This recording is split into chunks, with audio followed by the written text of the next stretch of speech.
Hello everyone, welcome to my digital unit plan. For my unit, I decided to go over rhetoric and I named it So What? We are going to be going over the importance of rhetoric in English for this unit. So the subject area is English and it's going to be grade level 11 through 12. The big ideas and essential questions are: what is rhetoric and why do we use it? What are the rhetorical devices? What are the differences between these devices? What makes a speech and essay successful? How can you persuade someone to listen to your point of view? When is a specific rhetorical device appropriate or effective? And would a device be effective given that it were delivered in a different rhetorical situation? I have 3 student learning objectives. So 1, students will identify an author's perspective and purpose in speeches, poetry, and prose through highlighting the central argument and its main ideas. Students will be able to define and differentiate between the various rhetorical strategies in presented reading by providing their own examples and demonstrating the purpose of the text through analysis. And lastly, students can analyze the effectiveness of a speech by critiquing the devices used in the text and the impact that specific literary device had on the overall text. Now, jumping forward, I will be going over my Common Core state standards. I chose 4. My first one would be the standards for informational text. This is students will be able to determine an author's point of view or purpose in a text, which is the rhetoric is particularly effective, analyzing how style and content contribute to the power, persuasiveness, and beauty of the text. That is standard 6. And then for writing standards, I chose writing standard 1. This is a standard that students will be able to write arguments to support claims in an analysis of substantive topics or texts using valid reasoning and relevant and sufficient evidence. I also chose standard 4.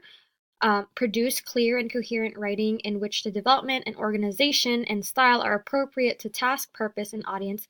And lastly, I spoke the standard for speaking and listening. Standard number 3, evaluate a speaker's point of view, reasoning, and use of evidence and rhetoric, assessing the stance, premises, links among ideas, word choice, points of emphasis, and tone used. So the overall summary for this unit is that the class will be introduced to the world of rhetoric, what it is, how to use it, and why it's important. My students will be given multiple works from differing genres that will expose them to the different types of rhetoric. So prior to this unit, before we begin, the students will evaluate how much they know about rhetoric. I will ask them basic yet essential questions such as, what is rhetoric? And discussion will be open to the class. I will then expose them to the different concepts that encompass the world of rhetoric through lecture, where they will identify certain devices and their purpose. And then following that, they're going to be given activities that allow them to demonstrate and exercise their knowledge in multiple levels. So again, they'll be able to discuss, brainstorm, reflect on rhetorical concepts, and finally, ultimately be able to write and analyze concepts and make a clear, sophisticated argument in an organized manner. They're going to be able to evaluate the effectiveness of the device and how it adds to the overall purpose and effectiveness of the essay, poetry, or prose. Discussion and reflections are highly encouraged in my class because they need to be exposed to other ideas in order to create their own ideas about the work that we are reading and how varying devices function in the context that they are in. So moving forward to unit resources.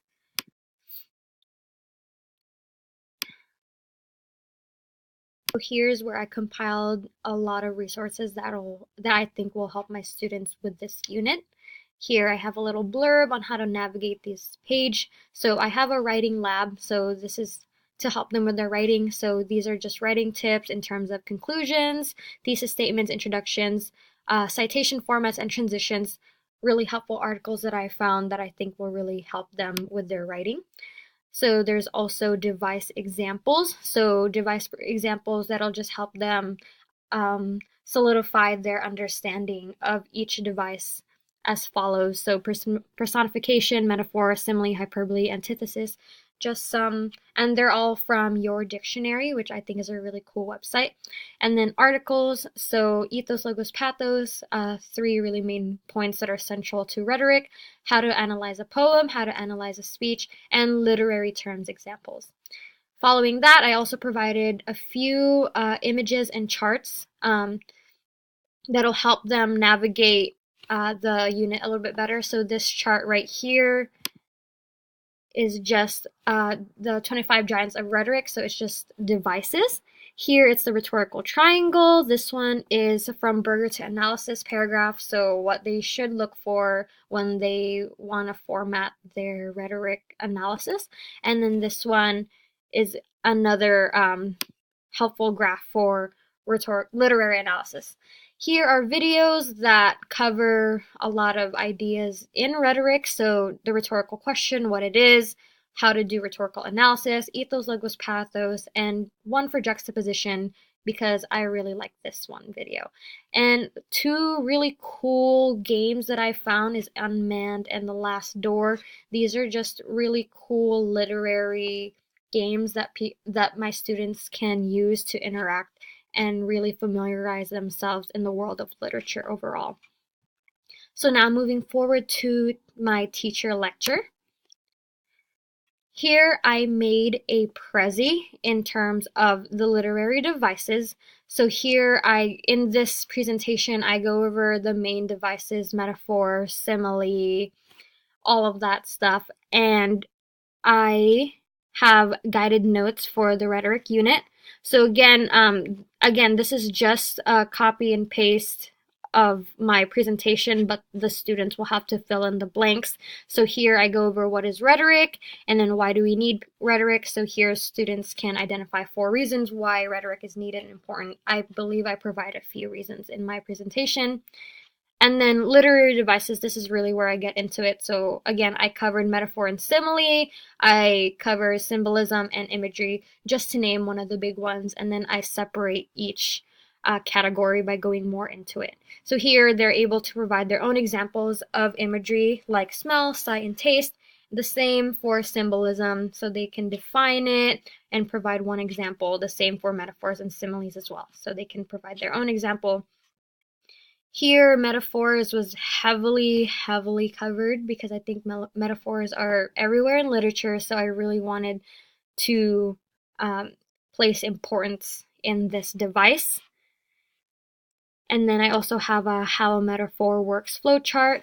I found that very cool. And then I have a literary lingo matching activity where they are provided the example of this case, and then they would have to name the literary device. So my teacher lecture really covers my second student learning objective because they're able to familiarize themselves with terms and then come up with their own examples as well.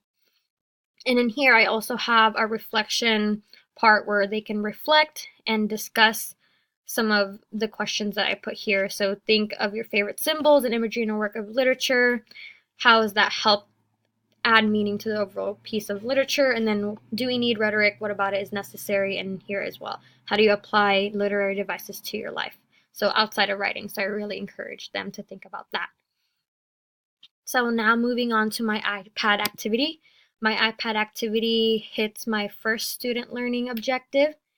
And here I just have the file where they can download it.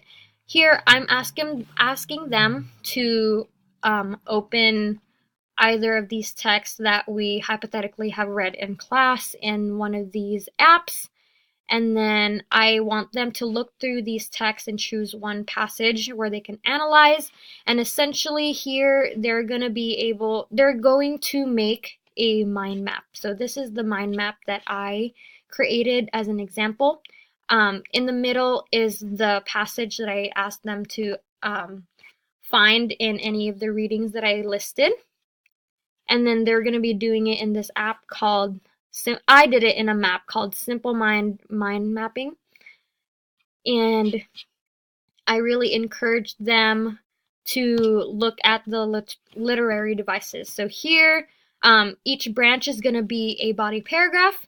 Here I talk about metaphor, and here I explain how this passage that I chose has metaphor, the same way that I chose juxtaposition and how it has juxtaposition. And then pathos as well, really hitting one of the big rhetorical strategies. And then the so what. Why is this scene important? So overall, how it adds to the overall play. So this is from Romeo and Juliet. Now moving on to my graphic organizer. This one hits my third student learning objective. And so here I'm going to be having my students watch J.K. Rowling's 2008 Harvard commencement speech, and here I'm asking them to fill out this chart right here. So here I'm asking them to identify the purpose that the device is present, then evidence of the device. So if they put metaphor here, then they would have to find evidence of a metaphor, and then I'm asking them grounds or so what. So um, reasoning why that they think it's a metaphor or why that metaphor impacted the overall speech. And then here, the decision, I'm asking them to decide. So this is essentially going to be like a thesis. I'm asking them to decide whether or not these devices help the overall speech be an effective one, and then, of course, give their reasons why they chose that decision. So again, here is how I filled it out. This is an example of the graphic organizer. And then here, I just listed all of my evidence. So tone, ethos, pathos, illusion, and really, I pointed out parts in the video where she has those. And then I have my grounds right here. And then I also have my decision. So I decided that it was an effective speech because she communicated her thoughts and ideas directly and cohesively. And then here are my reasons. So I'm really expecting my students to do that. And I also have my scoring guide right here. So the most points that they get is the grounds and so what, because I think that's the most important, really, the students being able to explain why they think that device was important based on evidence. And then the next point is the purpose. So like the purpose of the speech, if they were able to identify the purpose of that.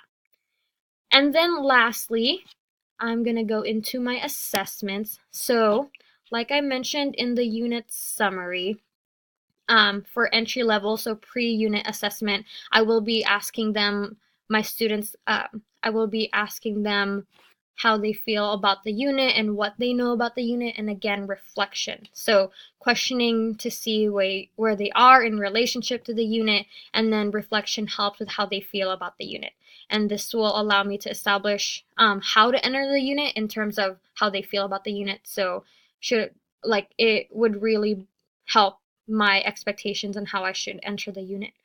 And then mid-unit assessment, which is my formative assessment. So I'll be doing diagrams, conferences, group discussion, quizzes. So this really goes into my teacher lecture, my graphic organizer, the iPad activity, and everything like that. So diagrams, like in my graphic organizer, it helps with the visual concept of it, as well as the iPad activity, the mind map. I think that really helps visualize like the concept itself and structuring paragraphs if they're going to write an essay. Conferences, I believe, are important. Really checking in mid-unit, just asking the students one-on-one where they are with the unit, if they still understand it, if they're having difficulty grasping a concept. And then group discussion in class. So again, I really think it's important that students are able to be exposed to other students' ideas. And then quizzes, just to see just to test the current knowledge of the students to see if they're retaining information. Lastly, my post-unit assessment, I'm going to have them reflect, peer review, and rubric review. So reflection really allows the teacher to assess, and then peer review, students can make comments on each other's work, and then rubric review, they're able to analyze themselves, how they did based on what I expect of them. And then this is my prompt for a literary analysis essay. I want them to identify, discuss, and analyze the author's use of figurative language. And then I want them to have 2 sources on this paper. And then I made a Quizlet with all the terms of literary terms as a formative mid-unit assessment. And then I did the quick rubric for my post-unit assessment. And that is my digital unit plan. Thank you.